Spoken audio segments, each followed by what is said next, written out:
Derek Cook. I think we'll be okay by that point.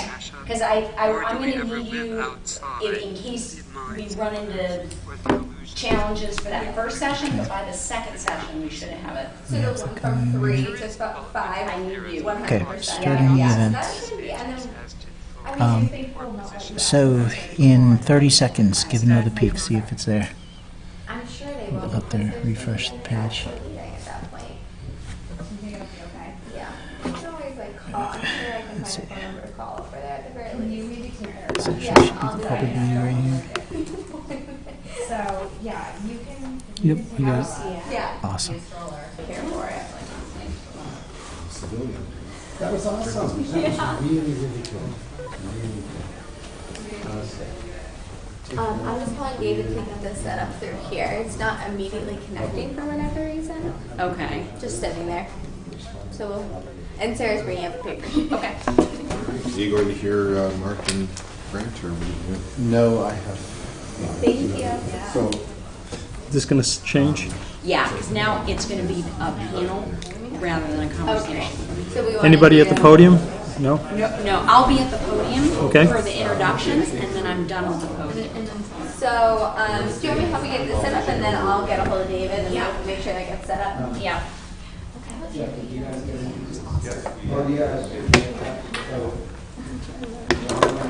not going? You know, so it says it is, but it's just not popping up anymore. Oh, here, wait, Harley. You see? Here it is. Oh, good. Okay. So we have to do. Is there anybody who wants to see the uniform who hasn't gotten one? Yes.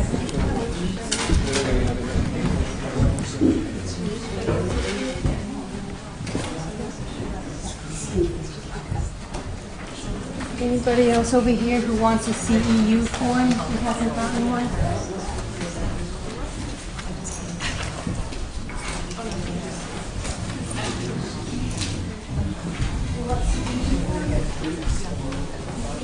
Oh, no, I was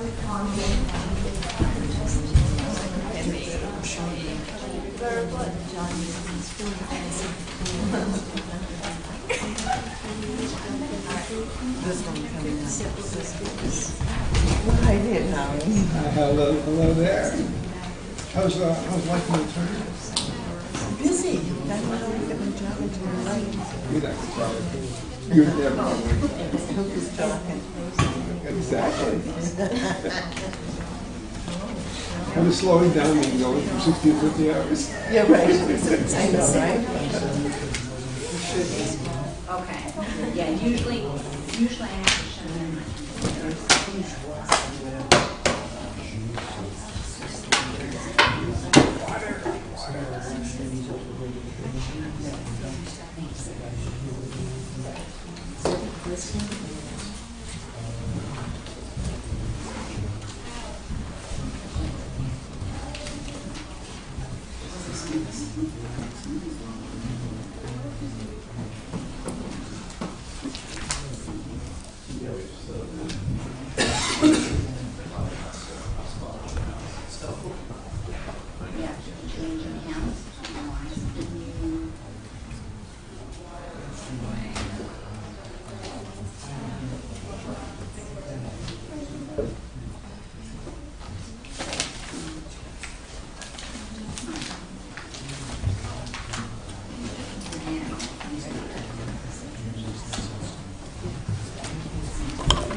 So you've been putting stickers out on these things and some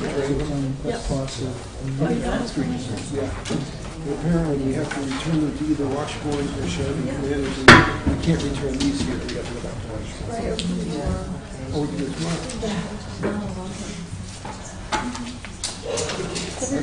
Oh, God. Thank you. I do. Are you going to the one or two thing for a while? No. Right about there? Yeah. Good, good. No, at 6:30. Tired? Who's he? Exactly.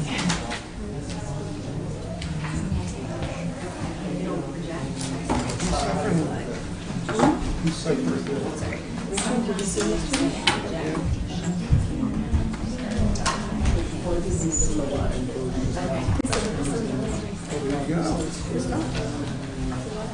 There you go. You're going to try out.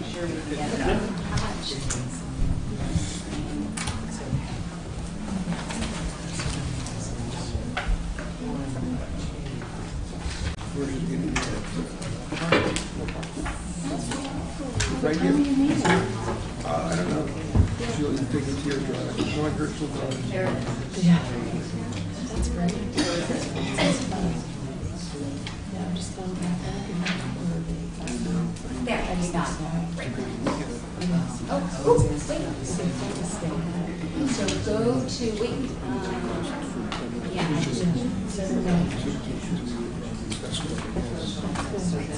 think you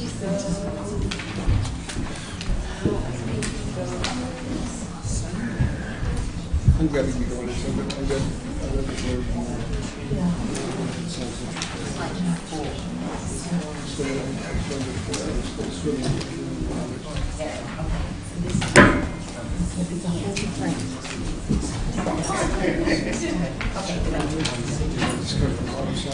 Okay.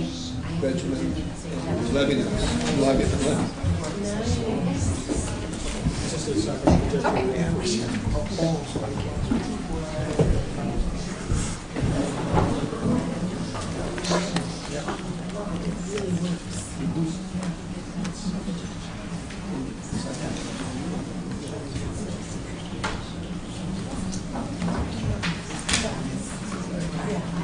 Did you look at Al's chart?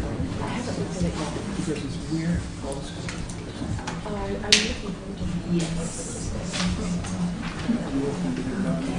Let's go ahead and get started. Can everyone hear me okay? Yes. We have passed around continuing education forms. There are extras if you still need one, and we'll provide you with a sticker at the end of the session if you need that also. Welcome to Racism, Jouissance, and Lacan. We are delighted and honored to have two wonderful scholars for this session, Derek Hook and Sheldon George. I will first introduce Derek Hook, and then I'll introduce Sheldon George, and then we'll go ahead with the presentation and leave a few minutes for questions at the end. And you are? My name is Heather McDonald, and I'm one of the organizers at this conference. Thanks. Derek Hook is an associate professor of psychology at Duquesne University. He is a scholar and practitioner of psychoanalysis with expertise in the area of critical psychology and psychosocial studies. His research interests essentially converge on the theme of the psychic life of power, and his publications tend to take up either psychoanalytic, post-colonial, or discourse analytic perspectives on facets of contemporary post-apartheid South Africa. Derek recently completed a book exploring the psychosocial dimensions of Lacanian psychoanalysis entitled 6 Moments in Lacan. His most recent work has taken a biographical turn. It aims to explore via various psychosocial perspective and the technique of narrative nonfiction with the life of Robert Mangaliso Sobukwe, the great Pan-Africanist intellectual and opponent of apartheid, and what that means for South Africa today. Sheldon George is an associate professor at Simmons College. He's a professor of English. He's a professor of English.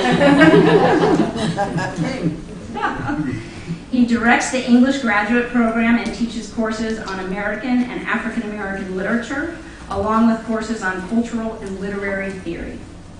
His scholarship focuses primarily on African American literature and culture and on Lacanian psychoanalytic theory.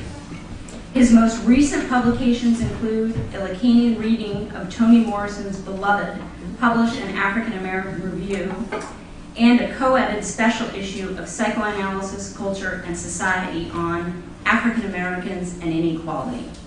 His most recent book, Trauma and Race, a Lacanian study of African American identity, was just released by Baylor University Press. And with that, I will let Sheldon and Derek begin. Thank you very much, Heather.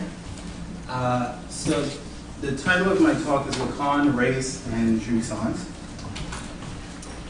And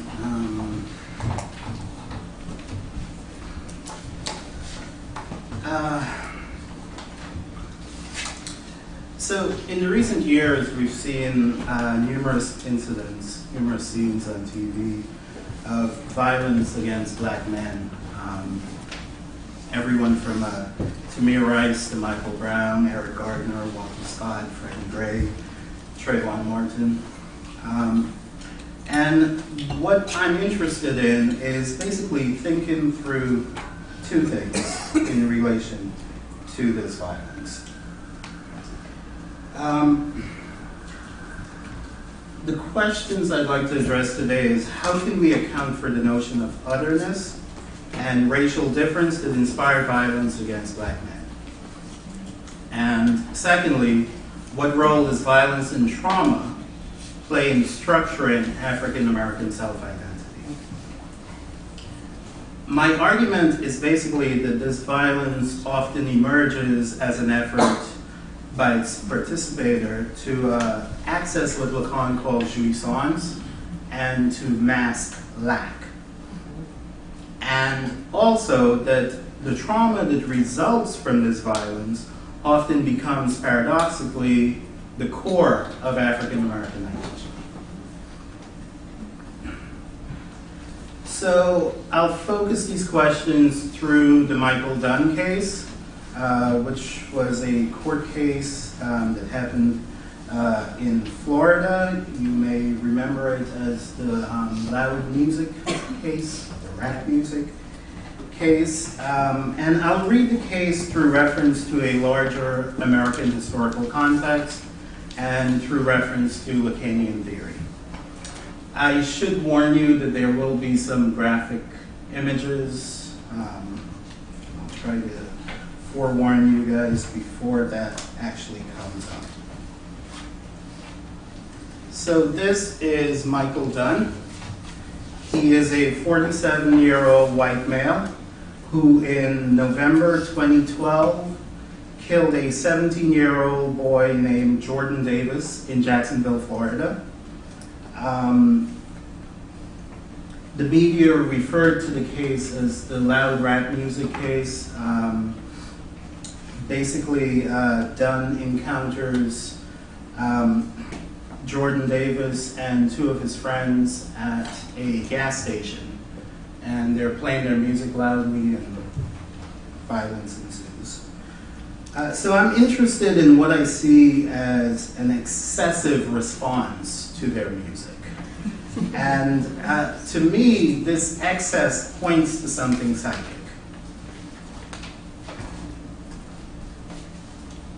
Here's the SUV in question. Dunn fires 10 shots at the SUV. 3 of them hit Davis. One of them pierces his liver, and Davis dies in the back of the SUV. You'll notice from the angle that the shots are fired as the vehicle is retreating, as the boys are leaving the altercation. And as they drive off, Dunn continues firing. Actually gets down on one knee and fires like in the movies. Right? So there's something excessive there, to say the least. Dunn was found guilty of attempted murder because there were 2 other boys in the car who didn't die. But in terms of the actual fact of killing Jordan Davis himself, the jury mistried. And so for many, this was an indication that that the lives of young African American boys were not valuable, and that in a strange way, it seems as though Michael Dunn is being punished for failing to complete what he attempted to do. This case, of course, happens months after the George Zimmerman decision, which also occurred in Florida. And Dunn himself says that it happened because he feared for his life. He says he saw a shotgun. The police found no shotgun. They found nothing that looked like a shotgun in the vehicle. And the judge gives explicit instruction to the jury that race cannot be considered in this case. The prosecutor, whose name is Angela Corey, explains this by saying a person in Dunn's position doesn't have to see something, an actual weapon, but there has to be reasonable fear. That is the way Florida law reads. So Dunn acknowledged that he could have been imagining the weapon. He could have been imagining the danger he feared. He says, you know, you hear enough news stories and you read about these things, they go through your mind. I was sure everybody in that car was a thug or a gangster. And so this is the gangster that Dunn ends up killing. But part of what's interesting in this case is that Dunn rejects any discussion of race. And instead he replaces it with a discussion of culture. He says, I'm really not prejudiced against race, but I have no use for certain cultures. This gangster rap, ghetto talking, thug culture that certain segments of society flock to is intolerable. They espouse violence and disrespect toward women. And, you know, to a certain extent, we can agree with Dunn. We can agree with his reading of rap music and the violence that it promotes. But there's a certain aggression, clearly, in Dunn's words. And the aggression is quite noticeable and seems to increase as he talks. He says, this may sound a bit radical, but if more people would arm themselves and kill these fucking idiots when they're threatening you, eventually they may take the hint and change their behavior. What I'd like to suggest is that what's at stake for Dunn is a sense of control over the self and the self's environment that is actually secured by notions of racial whiteness. And this is actually what is threatened by this effrontery that he senses through this altercation with the boys. I want to suggest that what we see here is not just aggression, but actually what Lacan calls aggressivity, which is an aggression that emerges specifically from the subject's sense, the subject's recognition of the fracturing of his or her self-image. And so the image that's being fractured here is an image of whiteness that Dunn ascribes to.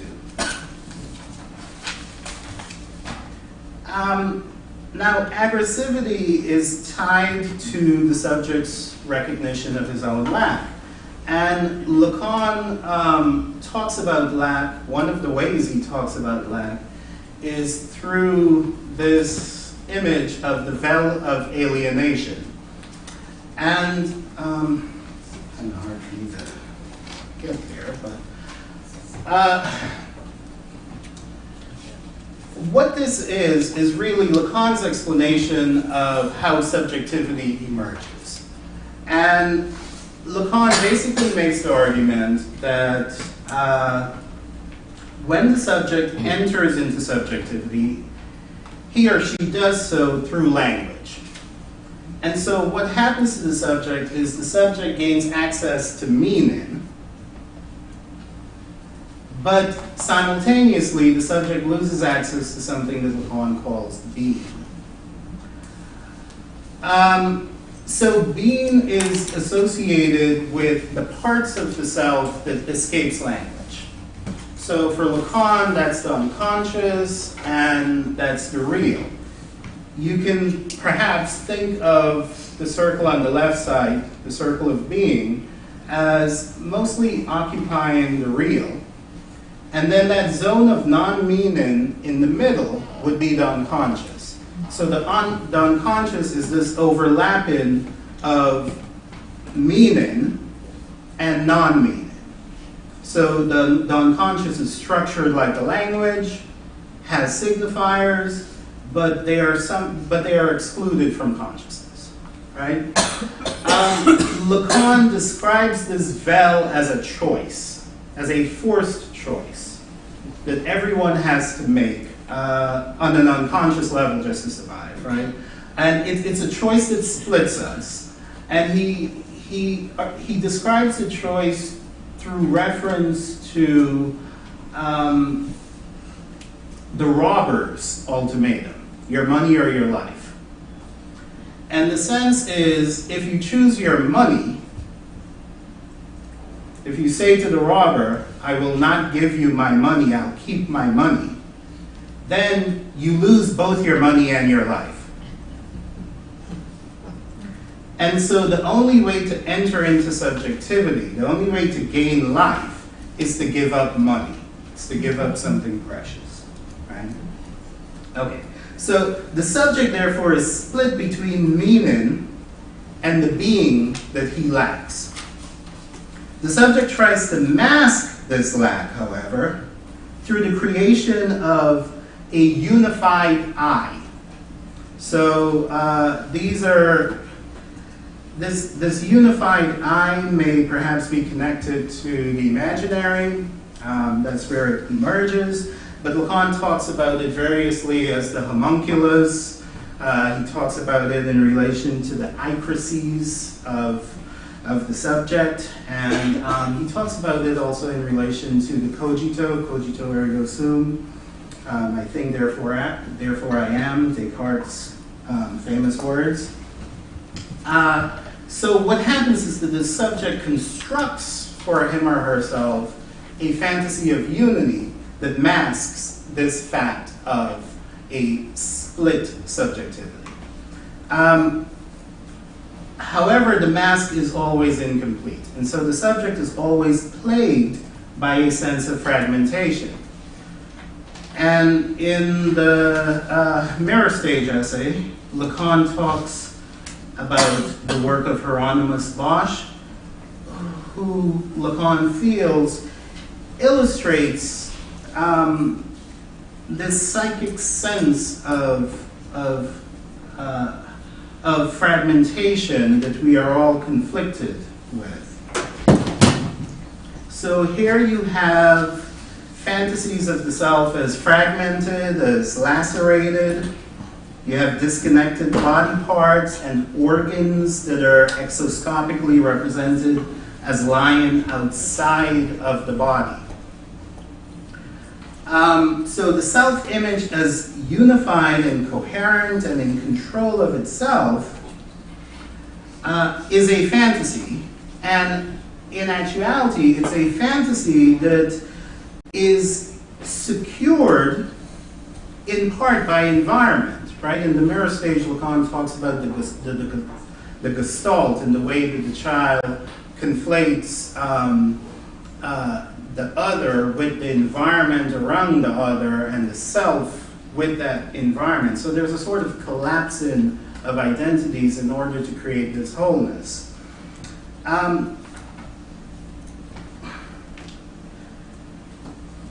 I would suggest that what happens with Donne is that he loses his sense of control over his environment, control over himself.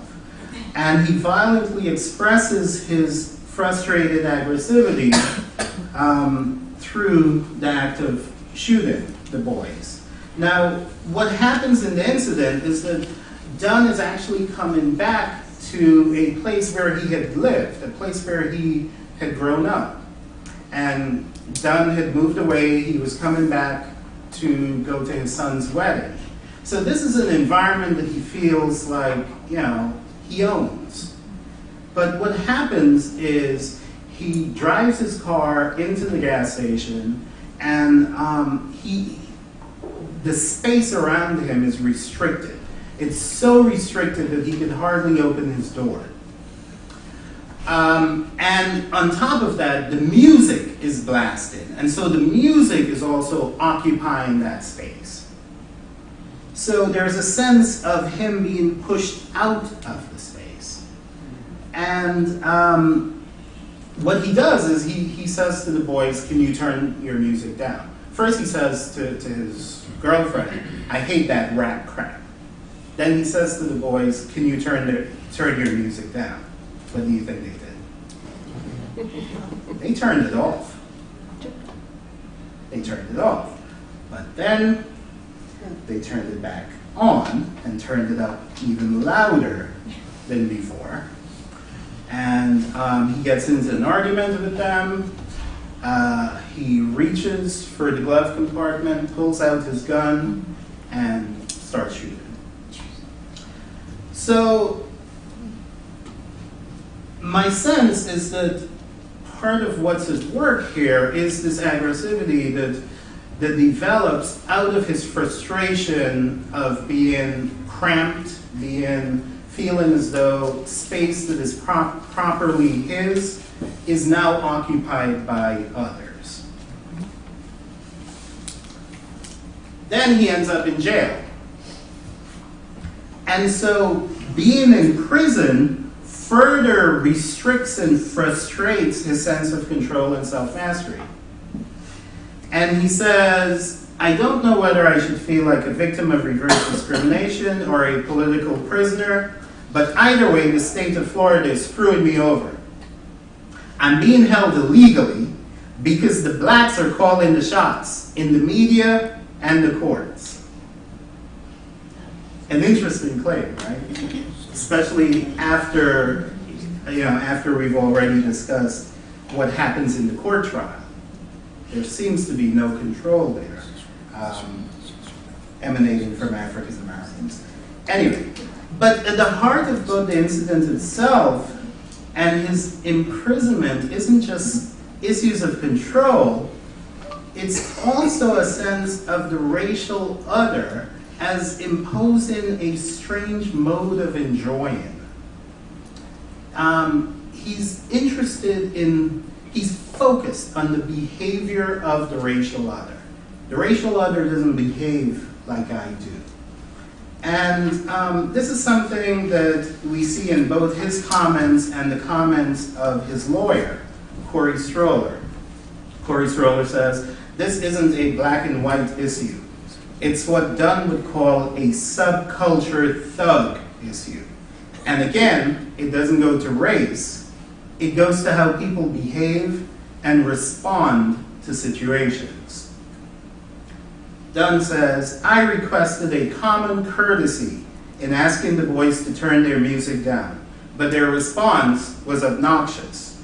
I was stunned and horrified and just couldn't believe that things escalated the way they did over a common courtesy. So here we see that Dunn pins difference not to the racial body, which is the way we usually think of racial difference, right? We usually think of it in terms of physicality. But Dunn is pinning difference to enjoyment and to behavior. He's actually obsessed with what we may call after Lacan, jouissance, the other's jouissance. So jouissance we can define as a pleasure that we lose with subjectivity. a pleasure that we lose in the vel. It's a pleasure that's associated with being. And so one of the ways that Lacan describes the vel is through the threat of the robber, right? Your money or your life. But he also describes it a second way, through the experience of the slave, where the choice that confronts the slave is your freedom or your life. And so there's a way in which Lacan is linking jouissance to freedom and also to money. In either case, jouissance is something valuable that you lose access to and you never regain, right? Not in its natural form, if you will. Instead, Lacan talks about a different kind of jouissance, specifically in Seminar 27, the other side of psychoanalysis. He says that where it is impossible to regain the law's jouissance, the signifier or the symbolic is the cause of jouissance.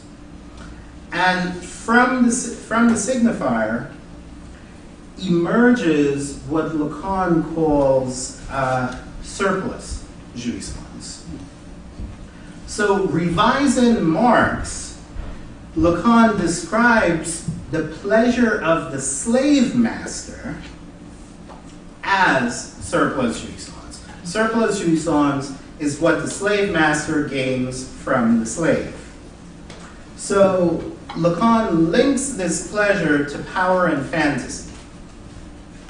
And this is the jouissance that he says comes from the slave master's dominance over the slave. The dominance secures a sense of superiority and a sense of wholeness. And in this process, what happens to the slave is the slave becomes Lacan's object A.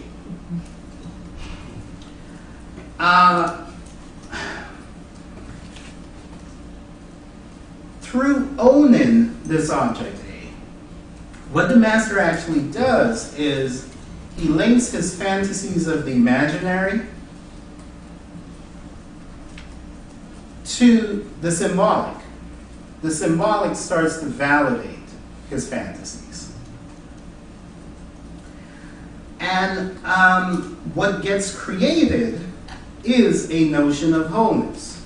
So the fantasy of wholeness that structures the imaginary finds support in the symbolic. And Lacan talks about this process in that seminar, The Other Side of Psychoanalysis, by saying something changed in the master's discourse at a certain point in history. Beginning possibly with Luther or Calvin or some other unknown traffic of ships around Genoa, and as he talks about traffic of ships, I hear the triangular slave trade, right? I doubt Lacan is thinking in these terms, right? But we can't separate the economic prosperity of Europe from this triangular slave trade. Or in the Mediterranean Sea, or anywhere. On a certain day, surplus jouissance became calculable, could be counted, totalized. What I would argue is that, specifically in an American context, slavery made jouissance calculable for the slave master. And it made the slave master's superiority quantifiable. In a very direct way, where the quantity of slaves you have becomes reflective of your power, right? And what slavery did for America is that it situated the master as not only a member of the master race, it didn't only allow racism, but it also situated the master as a member of the master class. So it established an economic, social class structure. It enabled the possibility of Southern men to become gentlemen and Southern ladies to become ladies. Because the only way you can be the mistress of the house and live up to the ideals of domesticity is if you are not out in the fields working on the farms, if you have someone else working the farms for you, right? So slavery structures the country.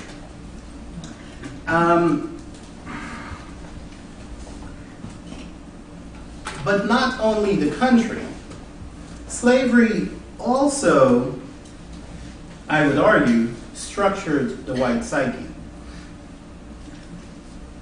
What happened is that the slave became Lacan's object A, the fantasy object. Through this fantasy object, what ended up happening was that the master sutured the symbolic and the imaginary as a mask that covers over the real.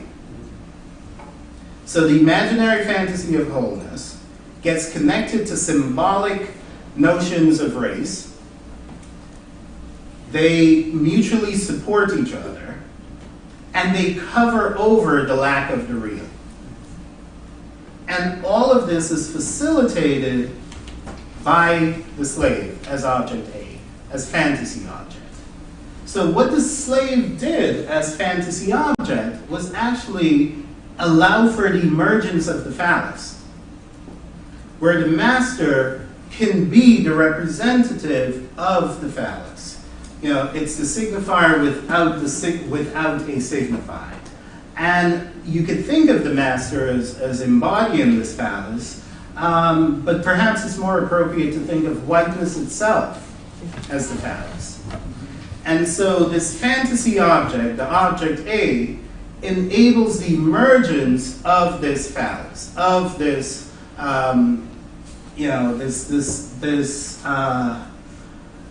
this image that defies castration. Right? So owning slaves meant that you held the phallus. Since the phallus is a signifier without a signified, it needed something to signify it. And the slave became that object. Okay. So here's one of the first graphic images. This is the lynching of Leach Daniels. He's a 16-year-old African-American boy. This is 1920.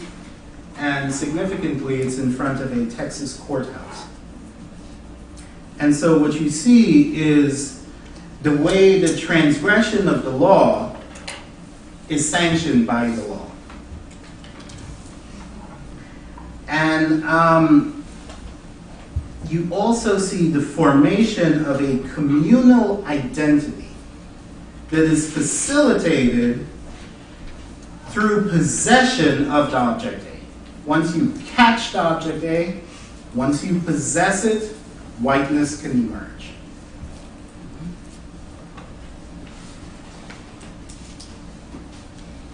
Now,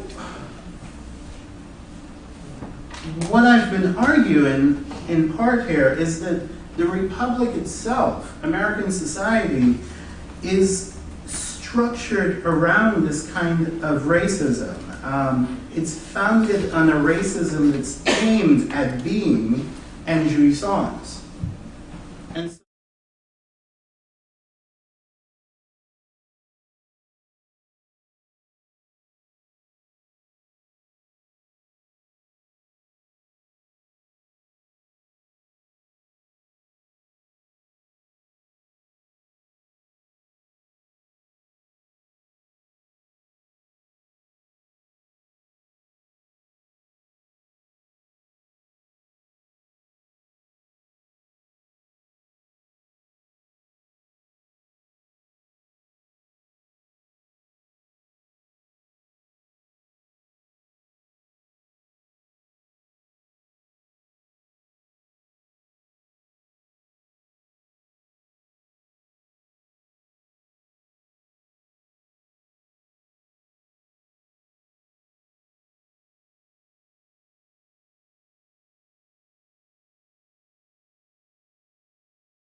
Racial difference to sentiment, to feeling, to emotions, and also to jouissance. So jouissance becomes the means of differentiating the races. They don't feel like us. They feel differently from us.